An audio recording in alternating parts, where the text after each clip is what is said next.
राधे राधे। महाकुंभ आस्था, श्रद्धा और अद्भुत रहस्य की अमृत गाथा। महाकुंभ मेला केवल एक धार्मिक आयोजन नहीं है, बल्कि यह मानवता की आस्था, श्रद्धा और आत्मा की शुद्धि का महासंगम है। इसे विश्व का सबसे बड़ा आध्यात्मिक और सांस्कृतिक उत्सव माना जाता है।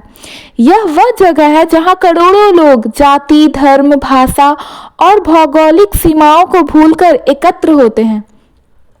लेकिन यह महोत्सव सिर्फ भीड़ का हिस्सा नहीं है। इसके पीछे पौराणिक कथाओं, ज्योतिषीय महत्व और गूढ़ रहस्यों की एक लंबी श्रृंखला है। आज हम इस कहानी में महाकुंभ के हर पहलू को गहराई से जानेंगे। महाकुंभ का सबसे गहरा संबंध समुद्र मंथन से है। देवताओं और असुरों ने अमृत प्राप्त करने के लिए मिलकर समुद्र का मंथन किया था। मंथन के दौरान कई अद्भुत चीजें निकली। विष, हलाहल, जिसे महादेव ने अपने कंठ में धारण किया, कामधेनु गाय, कल्प वृक्ष और चंद्रमा। अंत में अमृत का कलश निकला। अमृत के बंटवारे को लेकर देवताओं और असुरों में 12 दिन रात, जो धरती के हिसाब से 12 वर्ष होते हैं, तक संघर्ष हुआ। इस संघर्ष के दौरान अमृत की बूंदें 4 पवित्र स्थानों पर गिरी: हरिद्वार, प्रयागराज, उज्जैन और नासिक। यही स्थान आज महाकुंभ के आयोजन के केंद्र हैं।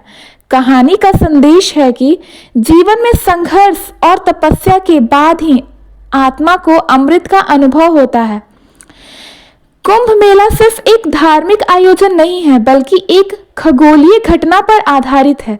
जब बृहस्पति कुंभ राशि में प्रवेश करते हैं और सूर्य मेष राशि में होते हैं, तब कुंभ का आयोजन होता है। हरिद्वार, प्रयागराज, उज्जैन और नासिक का समय अलग अलग ग्रहों की स्थिति से निर्धारित होता है।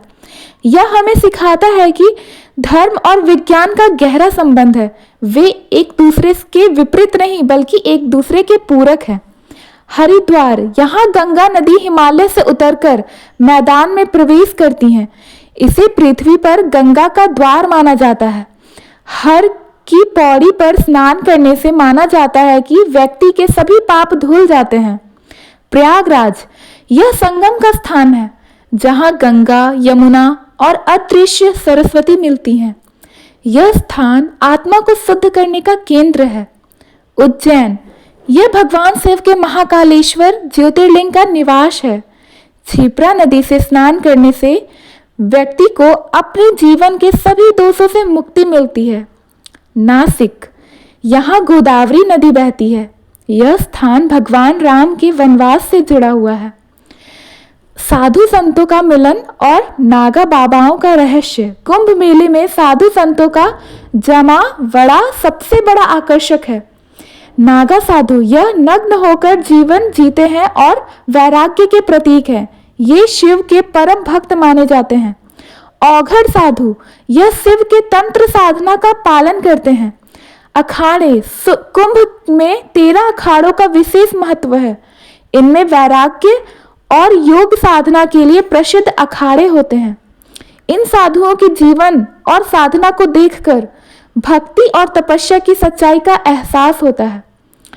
कुंभ के दौरान पवित्र नदियों का जल अद्भुत रूप से शुद्ध और अमृत के समान हो जाता है। वैज्ञानिक भी मानते हैं कि इस समय पानी में विशेष ऊर्जा होती है। कुंभ मेला विश्व का सबसे बड़ा मेला है, जहां करोड़ों लोग एकत्र होते हैं।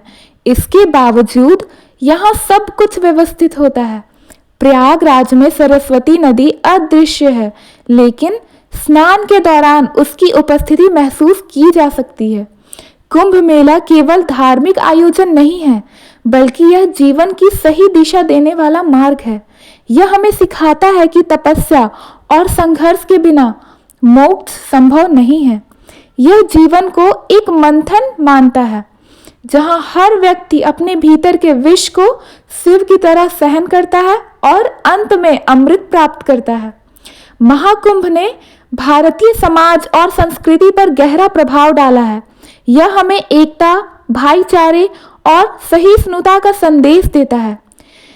यह हर वर्ग, जाति और धर्म के लोगों को एक साथ लाता है। कुंभ के दौरान स्थानीय व्यवसायों को भी बढ़ावा मिलता है। महाकुंभ केवल एक मेला नहीं है, यह जीवन के मंथन का प्रतीक है। यह हमें यह याद दिलाता है कि हम सब ईश्वर के अदृश्य सूत्र से बंधे हुए हैं। महाकुंभ केवल स्नान का अवसर नहीं, यह आत्मा के शुद्धिकरण का पर्व है। धन्यवाद।